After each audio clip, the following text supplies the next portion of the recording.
Nos preparamos para los viajes espaciales, conocemos los últimos avances de la medicina y nos enteramos de los nuevos algoritmos que se están usando. Activa tu inteligencia artificial, porque en Aire Fresco es hora de conversar con los expertos junto a Polo Ramírez y Francisco Aravena. Pancho Aravena, ¿cómo estás? ¿Polo? Bien, también. ¿Todo bien? Ahí te escuchamos. Boicot, estaba sufriendo algún tipo de boicot.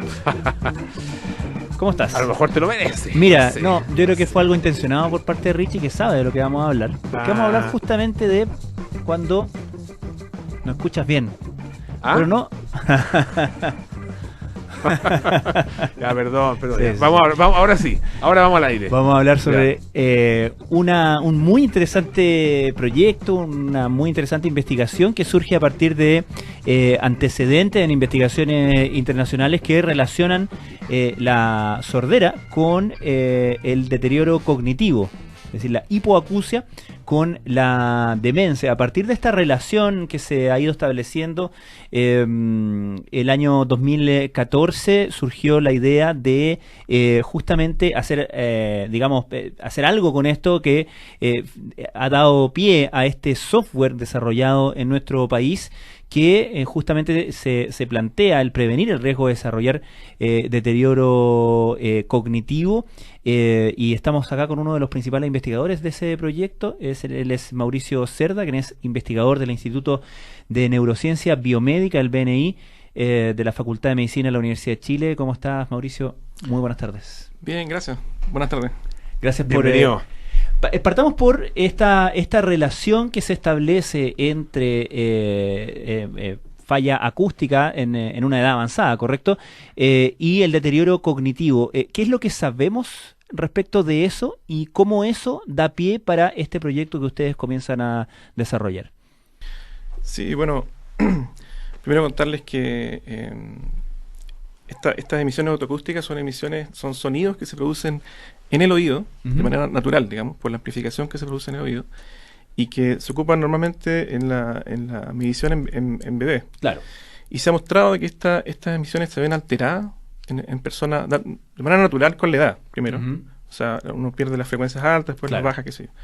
Pero también hay una asociación con el deterioro cognitivo, ¿sí? Y eso se da especialmente con estas emisiones autoacústicas. Y eso es lo que hemos tratado de medir como una manera de tener una medición temprana de riesgos de deterioro. O sea, el software que ustedes están desarrollando pretende entonces detectar a través de justamente esta relación con la capacidad auditiva, por ponerlo en términos más simples, para saber que se está produciendo un daño cognitivo y por lo tanto actuar más a tiempo sobre eso, ¿correcto? Claro, son técnicas de screening, o sea, que buscan a medir riesgo para que se haga un segundo examen en casos que son más riesgosos. ¿Sabes? En el fondo son técnicas que van a descartar, idealmente, la mayor cantidad de casos posible, para hacer otros exámenes que podrían, por ejemplo, uno podría medir si los volúmenes cerebrales están normales, podría hacer una batería de test, pero todo eso es bien costoso en términos de tiempo, de recursos, etcétera. Entonces, si uno medir las emisiones es algo bien sencillo. Para que entiendan un poco la idea, lo que se hace es emitir algunos tonos en cierta frecuencia y el oído emite un tono de vuelta. O sea, esencialmente necesito parlantes y micrófonos. Ya, responde. El oído responde. Sí, un sonido muy bajito, pero si uno lo mide dentro del oído, se puede medir con un micrófono configurado y ajustado para eso. Ya, y ahí lo que ustedes detectan es finalmente capacidad auditiva. ¿Eso es? Sí, o sea, uno lo que hace es barrer frecuencia. Entonces, el oído no es una cosa así como escucho, no escucho, sino que tengo frecuencia. Yo puedo perder ciertas frecuencias. Entonces, uno tiene que verificar estas emisiones en ciertas frecuencias, típicamente entre 1 kHz a 6 kHz o 8 kHz. Y uno ve cuántas se ven alteradas. Entonces, si todas las frecuencias están bien, bueno, perfecto. Pero puede haber menos, ¿cierto? Y hay ciertas frecuencias, cantidad de frecuencias, amplitud de estas señales, que si se ven alteradas ya viene siendo un riesgo. Ahora, no es tan sencillo. De hecho, la manera en que hacemos estos algoritmos, que finalmente son esos, son algoritmos. Que saliera la palabra mágica. Sí, lo he escuchado a ustedes decir hace un rato inteligencia artificial, y justamente es eso, claro. no necesita ejemplo, uno necesita 200, de ese orden de magnitud de ejemplo, en que te diga cómo es el patrón Claro. que se va dando de pérdida de emisiones tal que exista más riesgo. Entonces lo que nosotros hacemos es, por un lado, medir estas emisiones y por otro lado hacemos resonancia magnética en pacientes y medimos cómo está su cerebro, medimos los médicos. ¿En pacientes sanos? En pacientes con queja cognitiva leve, es el término. Ya. O sea, pacientes que son mayores de 55 años, ¿sí? Y están presentando, se me olvidan las cosas, no sé, no se notan las cosas, Ya. pero eso se puede deber a mil razones. A que están cansados, de que durmieron mal, etcétera, o quizás es un riesgo. Entonces, tenemos casos sanos, tenemos casos que sabemos que tienen una patología y también tenemos este caso de queja cognitiva. Ya. Entonces eso nos ayuda a discernir un poco. Perdón, y necesitas también en estos casos como un grupo de control de casos, por así decirlo, normales para determinar y dibujar y enseñarle al algoritmo qué es lo normal. Claro, cuando eso es como más bien general cuando uno hace un algoritmo de clasificación, que es el término específico, uno necesita, lo que está diseñando finalmente es una frontera, de decir hacia un lado o de este lado, digamos, Claro. es sano o patológico. Y para eso necesitas saber qué es sano, qué es patológico. Entonces necesitas un poco de ejemplos de todos estos grupos que tú quieres identificar. Parece, sí, estamos yo por lo menos entendiendo bien. Acá no es que exista una relación, digamos, de una enfermedad, como una demencia, por ejemplo, con la hipoacusia. O sí existe esa relación. Porque en el fondo lo que ustedes detectan es la señal, ¿no es cierto? La señal de que algún problema hay con la audición, y eso, el algoritmo lo que muestra es que existe una relación con la posibilidad, ¿no es cierto?, de que exista algún grado de demencia. Pero no es que no hay, digamos, que la demencia cause hipoacusia o que la hipoacusia cause demencia, no es ese tipo de relación el que se logra establecer, ¿no es cierto? Sí, a ver, ahí lo que hemos conversado con el equipo médico de estos proyectos. Primero, demencia es un conjunto bien grande de cosas. Sí, yo lo sé. Es sí, una cosa sí. bien que Sí, involucra varias claro, cosas. claro. No es como una sola cosa. No una sola cosa, sí, es verdad. Entonces, lo que uno establece es riesgo de. La asociación entre la pérdida de audición y el deterioro en sí, es algo que todavía está en investigación. Ya.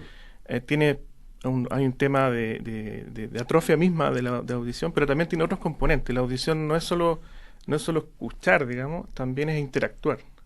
En las personas mayores eso es re importante, digamos, cuando uno pierde la capacidad de interactuar, digamos. Entonces hay varias cosas que están ligadas. Entonces eso está en estudio, pero lo que se sabe hasta ahora es que está esta asociación entre la pérdida de emisiones autoacústicas y el riesgo de deterioro cognitivo. O sea, el mecanismo exacto en que se produce, eso está en estudio aún. Ahora, mencionabas este procedimiento, digamos, que es, por un lado, el medir las emisiones otoacústicas y también hacer una resonancia. ¿Esa resonancia se hace al mismo tiempo o se hace para verificar el estado de la persona que en el examen otoacústico ha arrojado algún tipo de observación relevante? En general se hace diferido, Ya. pero no muy lejos, digamos. Ya. La idea es que sea el mismo estado de salud de la ¿Y persona. qué es lo que se busca en esa resonancia? ¿Se busca el deterioro cognitivo per se o hay alguna relación, o se busca alguna relación específicamente, como te mencionaba el Polo, con el mecanismo acústico, por así decirlo? Bueno, lo que nosotros estamos estudiando principalmente tiene que ver con los volúmenes de las diferentes áreas. Ya. Con la edad y con otros fenómenos también, diferentes áreas del cerebro se van haciendo más pequeñas. O, de otra manera, las áreas vacías, los ventrículos, se van haciendo más grandes. ¿Sí? Entonces uno mide eso como un puente, digamos, hacia el deterioro. ¿Estas Ahora, son resonancias magnéticas funcionales? No. Ya. Entonces, uno hace estas mediciones en diferido, pero en el mismo periodo de tiempo. Ya. Eso también está acompañado de mediciones clínicas de la parte cognitiva. Test de memoria, test Perfecto. de diferentes tipos para evaluar desde diferentes ángulos. Hasta ahora nosotros lo que hemos establecido con nuestro software es la parte de deterioro cognitivo vía la atrofia de algunas áreas del cerebro. Estamos conversando con el doctor Mauricio Cerda, investigador del Instituto de Neurociencia Biomédica, BNI, de la Facultad de Medicina de la Universidad de Chile. Mauricio, tú vienes del lado del mundo de la ingeniería, ¿no es cierto? Y estás trabajando en este otro mundo, el de la medicina, en una combinación que está siendo cada vez más frecuente. ¿Eso a qué se debe?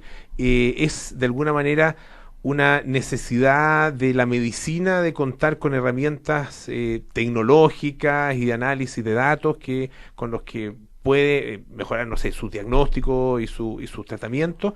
¿O también hay un interés de desarrollo de la propia ingeniería hacia ese mundo para ir de alguna forma comprender la biología a partir de la matemática, por decirlo de esa manera? Yo diría que son las dos cosas al mismo tiempo, claro. Sí, diría que son las dos cosas. Desde el punto de vista de la ingeniería, en el área de salud, el área de biología, hay muchos desafíos. Claro. Los problemas son difíciles, digamos. A ver, si tú no sé, quieres hacer detección de autos en ingeniería con una imagen o con una señal. Bueno, se te pasa un auto cada 100 y no pasa nada, digamos. Claro. O bueno, no está terrible. Pero cuando tienes un diagnóstico, va a ser un diagnóstico clínico de algo, chuta, ese caso puede ser no sé, yo pienso a alguien cercano, qué sé yo. Entonces, realmente el grado de precisión que requieres para tus técnicas, el grado de confianza, tienes que... otro nivel, digamos. Entonces, eso es súper desafiante desde el punto de vista ingeniería. Y por otro lado, en el ámbito de la salud, yo les comentaba hace un rato que ustedes lo han visto, todos lo hemos visto en los centros médicos, en los hospitales, qué sé yo. Se ha tecnificado mucho la medicina en cuanto a cómo mides, qué sé yo. Y eso requiere también capacidad de hacer tus ajustes, buscar cómo medir tus patologías en tu país, en tu región, qué sé yo, y tener esa capacidad de medir, hacer tu algoritmo y llevarlo a la práctica, digamos, finalmente en tu país, en tu zona. Claro, tiene que ver con la integración finalmente, además y el buen uso, ¿no?, de datos que cada vez están más, por definición, digitalizados, ¿no? Antes era una observación visual a una radiografía, ahora esos son datos que están en alguna base de datos y te pueden servir para, por ejemplo, generar un algoritmo que te permita detectar inmediatamente, antes de que nadie mire una radiografía, que hay una cierta patología, por ejemplo. Claro, y sobre todo en Chile. Chile está hay hartos lugares, en servicios primarios, consultorios, por ejemplo, está bien avanzada la parte de digitalización de las fichas. O sea, la información está en muchos lugares. En los hospitales también se ha avanzado bastante en digitalización, en las clínicas, para qué decir. Entonces, hay grupos acá en Chile que están haciendo trabajos en otras partes del mundo, pero cómo analizas el texto, cómo analizas el audio, cómo analizas imágenes, etcétera. Pues son todas... Perdón, ¿qué edad tienes tú? 39. ¿Y aprecias algún tipo de choque cultural, generacional, desde la ingeniería, la medicina, no sé, me imagino quizás con profesionales mayores? ¿Hay alguna dificultad y algún roce de adaptación entre un mundo y otro? Por edad diría que no, más bien por mundo, digamos. La medicina tiene sus códigos, digamos, los hospitales funcionan de esta manera. Son bien jerarquizados, claro, sin ofender a nadie, pero tienen su... sin ofender a mi jefe. Sí. Hay más lucha de egos que claro. Gap, digamos, intergeneracional. Sí, pero... ingeniero y médico. Claro, sí. No, pero yo creo que el grupo de médicos obviamente está ahí para la salud del paciente y uno también, digamos. Entonces, cuando eso te queda claro, yo creo que no hay mucho más problema. Y yo por lo menos he tenido que entender cómo funciona la lógica de un centro de salud, digamos. Claro. Tienes que ir pasando ciertas etapas, ciertas autorizaciones, qué sé yo, y una vez que eso lo entiende ya todo bien, digamos. Claro, porque además, como tú decías, estás trabajando con algo que es tremendamente delicado, que en muchos casos puede ser asunto de vida o muerte. El resultado final de este desarrollo es un software, es un aparato, digamos, es una técnica de diagnóstico. ¿Qué es específicamente? Sí, nosotros apuntamos o sea, lo que hemos conversado en el grupo junto a Paul Dela, Gonzalo Farías, otorrino, neurólogo, entre otros investigadores, Carolina Delgado, es que nosotros, digamos, el sueño es que las mediciones auditivas como esta sean parte de lo que uno mide siempre, digamos. Así como uno se mide la presión, se mide, no sé, la temperatura, bueno, también hay que mirar el oído también. Y nuestras estrategias son ir por diferentes lados tal que eso se logre. Entonces, hasta ahora hemos desarrollado el software y tenemos un prototipo en la parte hardware. Desarrollar hardware es complejo, digamos, porque tú compites con, no sé, con gigantes de la electrónica. Claro. Pero nuestro objetivo no es el hardware en sí, sino que es que se logre la medición. Si eso lo logramos con software, perfecto. Si lo logramos con software y hardware, lo vamos a hacer, digamos. Ahora, y esto se debería traducir entonces en una mayor aplicabilidad de esto en distintas condiciones. Estoy pensando en lo que estábamos hablando recién, consultorio, centros de atención de distintas partes del país, más aislados, menos aislados, cosas así. Claro, ese es nuestro sueño, digamos, que esté disponible esa información para... Con la misión autoacústica tú puedes hacer cosas tan simples como efectivamente ver el estado de salud de la audición. Claro. Eso no siempre está disponible. Porque no es tan fácil de hacer, digamos, tienes que hacer una cámara silente, tienes que hacerlo con cierto equipo, con cierto personal. Entonces ya esas mediciones, como plataforma, aportan información. Entonces, para nosotros ese es como el norte. Y en ese sentido el hardware lo que hace es como simplificar todo ese aparataje que conocemos hoy día. Claro, lo simplifica el equipo, uno lo simplifica a ciertos rangos de frecuencia, no de 500 Hz a 10.000, sino que quizás de 1.000 a 6.000, más simple, digamos, con un par de protocolos. Protocolo se llama medir con cierta frecuencia, no sé, entre 1.000 y 2.000 cada 500 Hz. Entonces se simplifica y se entrega de una manera simplificada con menores costos. Ustedes, los datos, porque para el desarrollo de este tipo de sistemas, de software, utilizando inteligencia artificial, se necesita mucho dato, ¿no es cierto? Ustedes tienen una cantidad limitada de pacientes, pero incorporan muchos datos de cada uno de esos pacientes. Ustedes tienen muchos inputs, ¿no es cierto? Que son, bueno, la medición autoacústica, el trabajo que se hace con resonancia, ¿no es cierto? Me imagino que los mismos test. ¿Qué otro elemento se utiliza para completar, digamos, la suma total de datos que ustedes requieren? Claro, bueno, primero hay que aclarar que en cada una de estas dimensiones, por ejemplo, en la emisión autoacústica, no es un valor, son muchos valores. Principalmente porque son muchas frecuencias. Y dentro de cada frecuencia hay diferentes valores asociados. La amplitud, el nivel de ruido, etcétera. En los test neurocognitivos, digamos, que les mencionaba, estas pruebas de memoria, por ejemplo, también cada una de ellas tiene decenas, si no es que más, de ítems que se evalúan. En las resonancias también son muchas variables. Y lo otro también es que en algunas mediciones, por ejemplo, para definir normalidad de volúmenes, ahí uno se acopla también a datos que existen de manera pública en el mundo. O sea, uno puede acoplarse a base de datos internacionales. Claro, eso te iba a preguntar si existe acceso a datos de otros de pacientes de otras partes del mundo, porque claro, mientras yo por lo que entiendo, este tipo de sistemas, mientras más información sean capaces de recolectar, mientras más fuentes de información tenga, más precisos se van haciendo. Claro, efectivamente, uno siempre quiere más datos, digamos, pero recolectar datos es costoso, digamos. Claro. Y también hay que acordarse que son pacientes que con muy buena disposición se han ofrecido voluntarios, digamos, que toma tiempo, etcétera. Pero también cuando en algún dominio, en este caso la resonancia, hay datos disponibles internacionalmente y uno cuenta con las autorizaciones, se ocupan, digamos. Se ocupan y en este momento nosotros tenemos 200... ya reclutamos más de 100 pacientes, vamos a los 200 y estas bases de datos tienen alrededor de 600, 800 sujetos. Ahora, ¿y el desarrollo que ustedes están haciendo, desarrollan el software, están trabajando en el desarrollo de un hardware? Estaba pensando a propósito de aprovechar los datos, porque una cosa son los datos que se aprovechan y que se comparten, por cierto, y otra cosa son la protección de los desarrollos propios. ¿Ustedes también están protegiendo con patentes esto o no aplica para algo como esto?